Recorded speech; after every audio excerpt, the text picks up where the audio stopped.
आज आपण बनवणार आहोत एक हटके चविष्ट आणि सुपर हेल्दी असं सँडविच, तोही ब्रेडशिवाय. हो, अगदी बरोबर ऐकलं.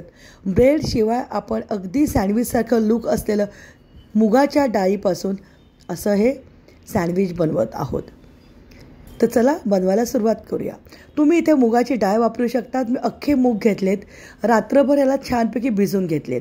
आता मिक्सरला ग्राइंड करताना त्याच्यामध्ये चवीप्रमाणे हिरव्या मिरच्या, आलं आणि 1 टीस्पून जिरं घातलेले. यामध्ये पाणी थोडंसं आपल्याला बेताचं घालायचं आहे, कारण आपण ह्याला सँडविच मेकरमध्ये बनवणार आहोत. साधारणपणे पाव वाटी इतकं पाणी घातलेलं आहे आणि मिक्सरमध्ये एकदम फाईन पेस्ट आपल्याला तयार करायची, ज्या पद्धतीने तुम्ही व्हिडिओमध्ये बघतायत.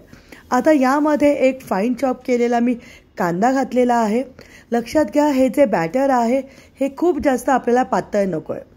आता यामध्ये गाजर, बीट, कांदा, भरपूर कोथिंबीर, चवीप्रमाणे मीठ आणि 1 टेबलस्पून बेसन घातले. बेसनच्या जागी तुम्ही इथे 1 टेबलस्पून रवा घातलात तरीसुद्धा चालेल. हे बाइंडिंगसाठी आहे. छानपैकी सगळं मिक्स करायचं आहे आणि बाजूला एक 15 ते 20 मिनटं ठेवून द्यायचं आहे. लक्षात घ्या, पाणी घालताना खूप जास्त पाणी घालू नका.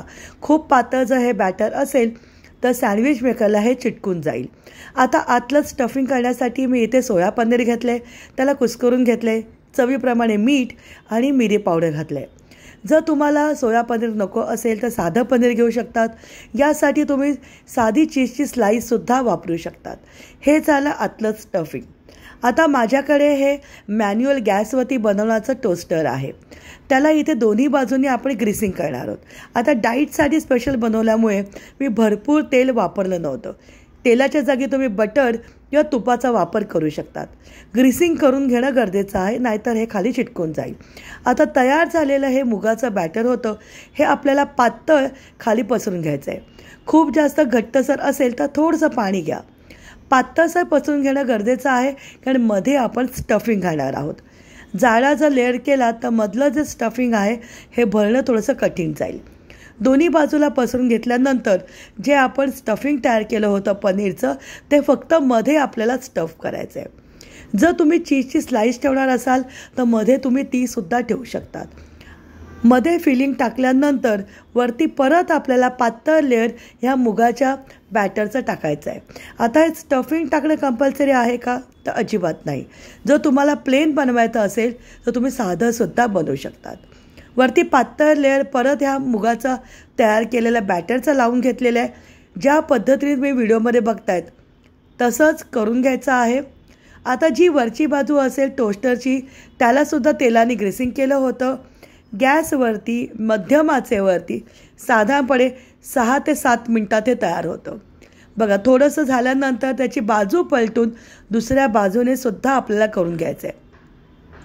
पहिल्यांदाच करणार असाल तर साधारणतः 4-5 मिनटं झाल्यानंतर हे सँडविच मेकर मध्ये उघडून बघा, म्हणजे तुम्हाला अंदाज येईल की आतमधलं बॅटर हे आपलं शिजलं की नाही. साधारणपणे 7-8 मिनटामध्ये तयार होतं. प्रत्येक वेळी याची बाजू उलटी पुलटी करणं खूप जास्त गरजेचं आहे. अप्रतिम चवीचं, झटपट होणारं, मुलांच्या डब्यासाठी किंवा तुम्ही जर वर्किंग वुमन असाल तर तुम्हाला टिफिनसाठी हे तयार झालेलं आहे. चवीला तर अतिशय भन्नाट लागतं, आहे की नाही? पावाशिवाय हेल्दी सँडविच. रेसिपी आवडली असेल तर आमच्या खाद्यचक्र या यूट्यूब चॅनल लाईक करा, व्हिडिओला जास्तीत जास्त शेअर करा आणि कमेंट बॉक्समध्ये नक्की सांगा की आजचा हा व्हिडिओ कसा वाटला. बघा किती सहज निघतो. जर तुम्ही तुमच्या सँडविच मेकरला व्यवस्थित ग्रेसिंग केलं असेल तर हे सहज त्याच्यातून बाहेर पडतं. अप्रतिम चवीचं तयार झाले.